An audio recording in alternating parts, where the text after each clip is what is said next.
सभी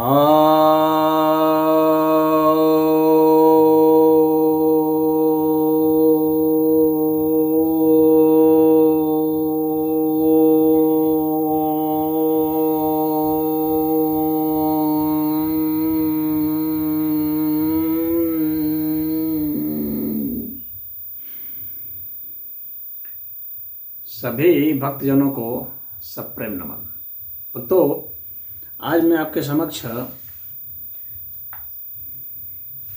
ब्रह्मसूत्र, जिसे वेदांत सूत्र भी कहते हैं, जो महर्षि बादरायण द्वारा रचित है, इसके पहले अध्याय के दूसरे पाद के 20वें सूत्र की व्याख्या करने जा रहा हूँ। इसमें ये कहते हैं, शारीरशोभे अपि ही भेदेन एनम अधीयते। अर्थात शरीर में रहने वाला भी दोनों शाखाओं वाले भी इसे अध्ययन करते हैं और अंतर्यामी से भिन्न मानते हैं जीवात्मा को। यानी शरीर में रहने वाला जो जीवात्मा है उसको अंतर्यामी नहीं मानते हैं। कौन? दोनों ही शाखाओं वाले। यानी जो यजुर्वेद की यहाँ पर जो दोनों जो शाखाएं हैं, माध्यन्दिनी और काणव शाखा, ये जो दोनों शाखाएं हैं यजुर्वेद की, ये दोनों शाखाएं वाले मानते हैं कि यह जीवात्मा जो है वह अंतर्यामी नहीं है और वह परमात्मा से भिन्न है। इस तरह का वे अध्ययन करते हैं। इससे भी यह सिद्ध होता है कि अंतर्यामी जो शब्द का प्रयोग हुआ है वह परमात्मा के लिए हुआ है। यहाँ पर यह कहना चाह रहे हैं। यहाँ पर देखिए, माध्यन्दिनी शाखा जो है यजुर्वेद की, यह शुक्ल यजुर्वेद जो है, यजुर्वेद को दो भाग में बांटते हैं, शुक्ल यजुर्वेद और कृष्ण यजुर्वेद। शुक्ल यजुर्वेद में शुद्ध मंत्र होते हैं, कृष्ण यजुर्वेद में मंत्र के साथ ब्राह्मण मिश्र होते हैं, इसलिए कृष्ण यजुर्वेद कहा जाता है।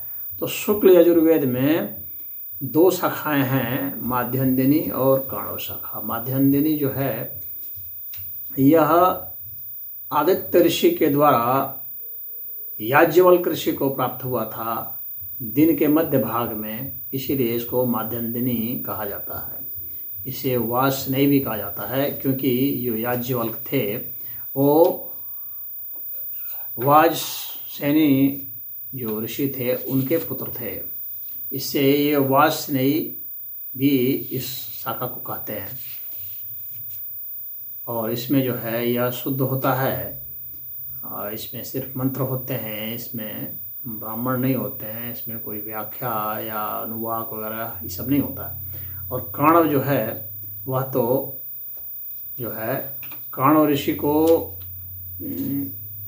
से यह शाखा चली है। और ये माध्यन्दिनी शाखा जो है यह उत्तर भारत में लोकप्रिय है, और काणव शाखा जो महाराष्ट्र वगैरह में ज़्यादा लोकप्रिय है। काणव भी जो थे ना वो याज्ञवल्क्य के ही शिष्य थे। तो अब ये दोनों ही जो शाखा वाले हैं, यानी शुक्ल यजुर्वेद जो है वह स्पष्टता कहता है कि जो जीवात्मा है वह अंतर्यामी नहीं है, और जीवात्मा जो है परमात्मा से भिन्न है। तो जब अंतर्यामी नहीं है और इस यजुर्वेद के द्वारा भी, तो इससे अंतर्यामी परमात्मा सिद्ध होते हैं। जैसे इसमें शतपथ ब्राह्मण जो है उसमें, या बृहदारण्यक उपनिषद जो है उसमें भी आप देख सकते हैं। तो बृहदारण्यक उपनिषद और शतपथ ब्राह्मण के दो जो मंत्र हैं उसको मैं आपको बताता हूँ, उससे भी आप देख लेंगे कि यह जो है स्पष्ट हो जाता है। य आत्मनि तिष्ठन्नात्मनोऽन्तरो यमात्मा न वेद यस्यात्मा शरीरम य आत्मानम् अंतरो यमयति शत आत्मांतरयाम्यमृतः।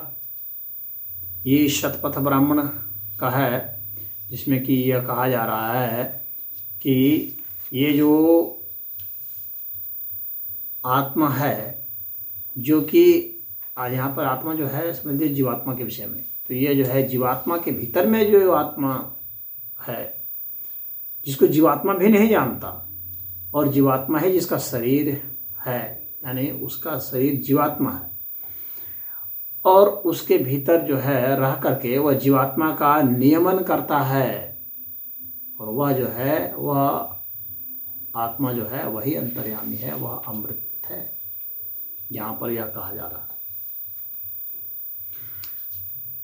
यानी जीवात्मा के भीतर भी जो रहता है और जीवात्मा उसको नहीं जानता है, लेकिन जीवात्मा को नियमित करता है, वह नियमन करता है, चलाता है, संचालित करता है, और जो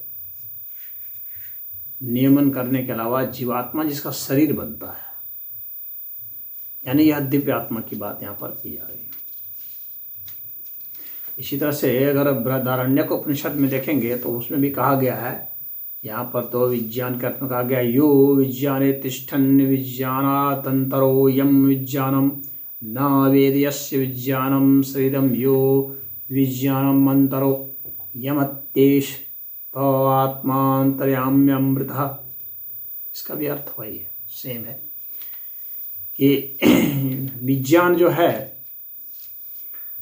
वह विज्ञान के भीतर ही रहता है, और विज्ञान के भीतर रह करके भी विज्ञान उसको नहीं जान पाता है। यानी ऐसा विज्ञान जो विज्ञान के ही भीतर रहता है और विज्ञान उसको नहीं जान पाता है, और विज्ञान ही जिसका शरीर है, और विज्ञान जो है वही उसको नियमन करता है, वही जो विज्ञान है वही अमृत है, वही जो है आत्मा है, यानी वह परमात्मा। तो यहाँ पर जो अंतर्यामी के लिए है वो यहाँ पर भी है। यहाँ पर बृहदारण्यक उपनिषद में भी इसी बात को कहा जा रहा है कि जीवात्मा जो है वह अंतर्यामी नहीं है, बल्कि परमात्मा अंतर्यामी है। इससे यही पर बृहदारण्यक उपनिषद से भी और शतपथ ब्राह्मण से भी यहाँ पर सिद्ध किया जा रहा है। यही यहाँ पर वेदांत कहना चाह रहा है, बादरायण ऋषि यही हम लोग को यहाँ समझाना चाह रहे हैं। तो इसमें इतना ही। हरि ओम।